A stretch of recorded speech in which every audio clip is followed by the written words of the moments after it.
Un peu plus de 2 ans après la sortie du film Bac Nord réalisé par Cédric Jiménez et qui s'inspirait du fait divers des flics ripoux de la cité phocéenne, BFM TV diffuse ce lundi 16 janvier 2023 un documentaire en 3 parties, offrant la parole aux différents acteurs dont 3 ex-policiers incriminés.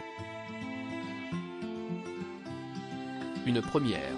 L'émission d'investigation Ligne Rouge sur BFM TV diffuse ce lundi 16 janvier une nouvelle série documentaire événement en 3 épisodes, riche en témoignages, 3 anciens policiers mais aussi leurs avocats, des journalistes, des habitants des quartiers nord, Alain Gardère, préfet délégué à la sécurité des Bouches-du-Rhône en 2011-2012, Jean-François Jaffuel, commissaire de la division nord de 2007 à 2010 ou encore Joël Douteau, le père de l'un des policiers mis en examen. Les journalistes Jérémy Normand, Étienne Grelet, Élodie Noiret et Angèle Fontaine ont donné une tribune à ceux qui n'ont jamais vraiment été écoutés avant le procès qui s'est tenu en avril 2021, soit 10 ans après les faits. Affaire Bac Nord. 76% des retranscriptions des conversations entre policiers n'étaient pas bonnes depuis la rumeur de racket qui a mis le feu aux poudres, alimentée par la dénonciation vengeresse d'un ancien policier de la BAC, jusqu'au enregistrement dans les voitures, dont les retranscriptions ont été modifiées par le GIGN, en passant par les écoutes téléphoniques qui n'ont rien donné. La série documentaire décrypte avec précision une enquête à charger le fiasco qui s'en est suivi. 12 fonctionnaires de police ont été soupçonnés de vol, extorsion d'argent, de stupéfiants et de cigarettes de contrebande et placés en garde à vue pour association de malfaiteurs, 96 heures comme pour le grand banditisme et le terrorisme.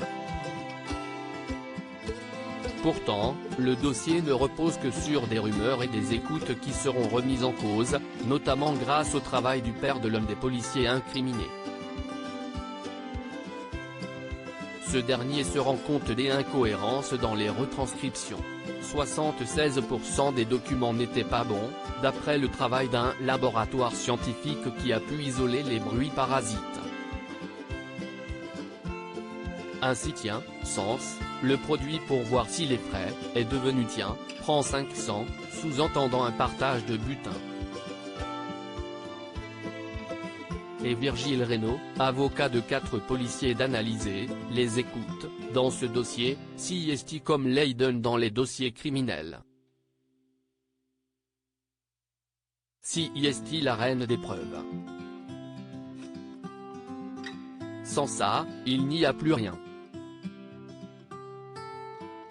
Il y aura un avant et un après Bac Nord à l'issue d'un procès qui aura duré une décennie, et plusieurs mois de prison, les super flics de la meilleure BAC de France, avec un nombre d'interpellations par fonctionnaire qui est de 53 en 2009-2010 de quand la moyenne nationale pour les BAC est de 27-28, sont relaxés ou condamnés à des peines allant de 2 à 12 mois avec sursis pour des faits bien moins graves que prévu. En revanche, aucun responsable hiérarchique n'a été inquiété pour les mauvaises méthodes de la BAC Nord, inhérentes à la politique du chiffre, décrétée par Nicolas Sarkozy, alors ministre de l'Intérieur. CIST une cicatrice indélébile. Sébastien Soulet, l'un des policiers, rétrogradé gardien de la paix alors qu'il était brigadier, a dû partir travailler à 120 km de chez lui. Ils m'ont éteint la flamme au niveau police. Il m'a fallu quelque temps pour m'en remettre, il y aura un avant et un après Bac Nord, vous avez cette étiquette à vie.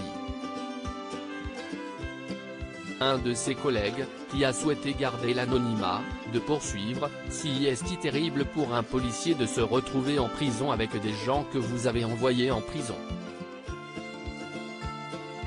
En termes de punition, il n'y a pas pire. Être jugé par mes pairs fait plus de mal que la prison, CIST une cicatrice indélébile. J'y penserai jusqu'à ma mort, déclare un 3e. À lire aussi J'y crois pas, c'est une caméra cachée, un policier qui a inspiré le film Bac Nord de Cédric Jiménez raconte son séjour en prison.